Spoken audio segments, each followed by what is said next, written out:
నిర్మల్లో పట్టా భూములు చెరువు కబ్జాలు చేసి మంత్రి ఇంద్రకరణ్ రెడ్డి 100 కోట్లు జేబులో వేసుకున్నారని బండి సంజయ్ ఆరోపించారు.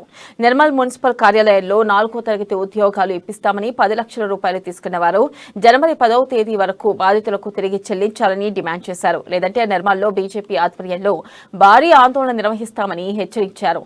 నిర్మల్లో నిర్మించిన డబుల్ బెడ్రూమ్ ఇంట్లను మంత్రి కలెక్టర్ కలిసి ఒక వర్గం వారికి తమ అనుచరులకే కేటాయించారన్నారు. నిర్మల్లోని మినీ స్టేడియంలో ఒక్క గజం కబ్జా చేసిన ఊరుకోమని హెచ్చరించారు.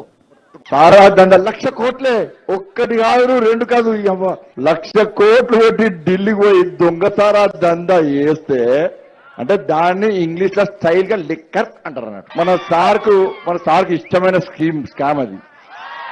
అంటే బిడ్డ కూడా అయ్యా నిష్పెట్టలే, మా అయ్యకి ఇష్టమైన స్కామే చేయాలి, నా అయ్యకి ఇష్టమైన దందనే వేయాలి. ఎందుకంటే అప్పుడప్పుడు ఫుల్ బాటిల్ బాగా అవుతాడు కదా అని చెప్పాలి. ఇప్పుడు తాగుతాంటే సారు పొత్తు అవుతాడు. ఇప్పుడు ఈ జనం చూసిన తర్వాత చేతుల గ్లాసు తీసి టీవీకి కొట్టి ఫట్ వల్ల కొడతారు. ఇక నా కవితక్కను కేసీఆర్ బిడ్డను అరెస్ట్ చేసుడా వద్దా? పక్కా వేయాలి కదా, చేసుడే కదా. ఇప్పుడు కేసీఆర్ సార్ ఏమన్నా ఆయన బిడ్డ ఏమో స్వాతంత్ర సమరోధియాలన్నట్టే. అబ్బో, ఓ నిజాం రజాకరణ ఎగిరించట్టే నా బిడ్డ పోతాం, మా బిడ్డను అరెస్ట్ చేస్తారా? గుంజుగా పోతాడు తెలియదు కేసీఆర్ కు. మా బిడ్డను అరెస్ట్ చేస్తారా? మహిళను అరెస్ట్ చేస్తారా?